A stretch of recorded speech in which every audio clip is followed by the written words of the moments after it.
This is Crucible. And this is Breakaway. Both were Amazon Game Studios' first real stab at game development. Amazon, of course, the multi-billion-dollar company with more wealth than 92% of the world's countries, a conglomerate that has found business success in every other part of entertainment and beyond. Yet despite that, both Crucible and Breakaway had failed miserably. Now, Amazon is not going bankrupt due to these shortcomings. No one's Prime account is going anywhere. Still, how and why did two video games developed and published by one of the largest tech companies in history fail? In May of 2020, Crucible achieved something not unheard of, but rare. It was cancelled after being released. Upon release, Crucible received middling to mostly negative reviews, with IGN calling its gameplay a slog, and GameSpot stating it as not a true competitor.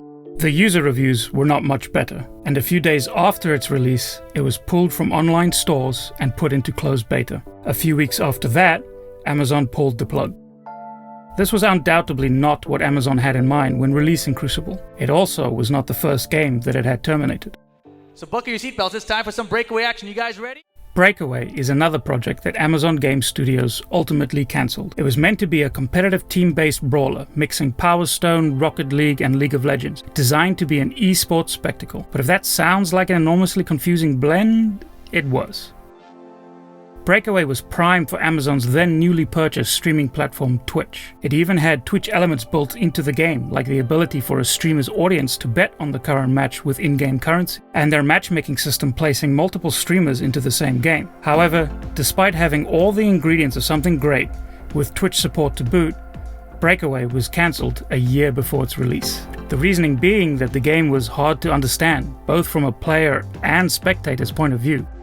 Rock Paper Shotgun referred to it as a cacophonous trend-vomiting combination. Amazon has dabbled in games before these two projects, mobile games, Twitch extensions, and their own app store, but Crucible and Breakaway were their first large projects designed to hit the mainstream in a big way, yet both were misses. How did a $314 billion tech company end up with two duds on their resume? Especially considering that Amazon Studios hired industry veterans such as Kim Swift of Portal fame and Clint Hocking from Far Cry. We can look at these games and quickly get an understanding on why they failed. Breakaway's complex mix of genres made the game confusing to follow, and Crucible merely mimicked the industry leaders without bringing much new in an already saturated market. So how did Amazon not see that? How did they end up with these flops?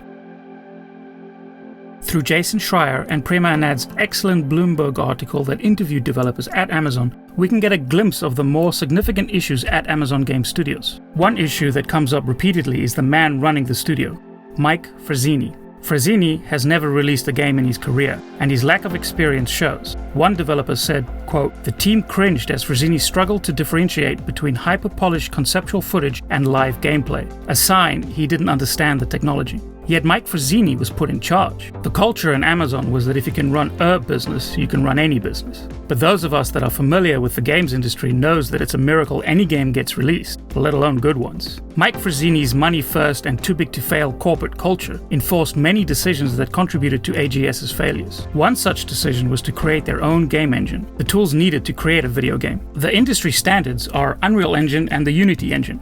But Amazon can produce free advertising with Twitch, host on its service, and use online services with Amazon Web Services. To Amazon, using a third-party tool is just a waste of money. Despite the advice of hired industry veterans, Amazon set out to build Lumberyard, their very own video game engine, which would have been great if it worked. If it takes a miracle to release a video game, designing a video game engine is creating divine power.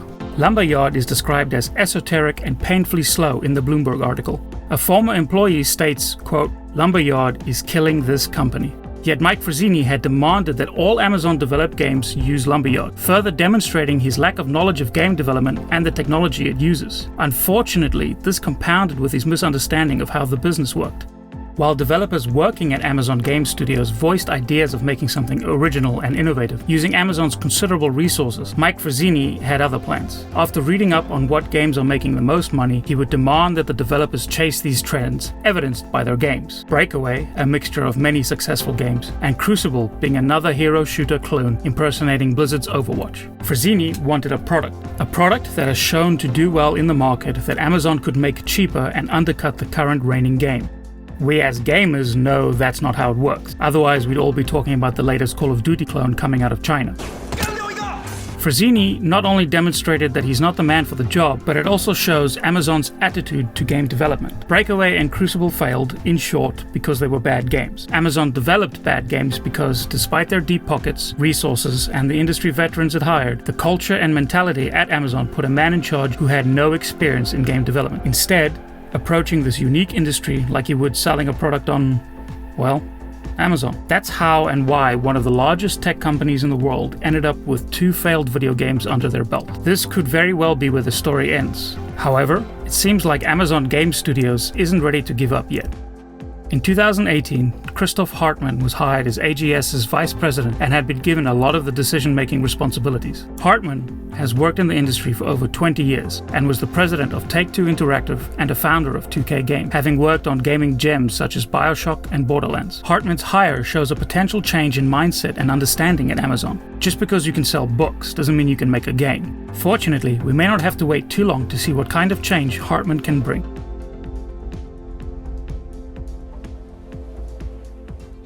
Their next attempt will be New World, and while it's not had an easy time in development, changing its vision multiple times and numerous delays, early rumblings are positive. New World wrapped up its final beta, hitting a Steam concurrent of over 200,000 players and over 700,000 peak views on Twitch. Its release at the end of September saw a peak of 900,000 players. Suffice to say, there's a lot of excitement surrounding this latest Amazon project. New World will provide an interesting measuring stick for the future, to see if Amazon Studios can improve its position in the industry. It could be their first step for a new future after 2 bungled projects and making changes within the company.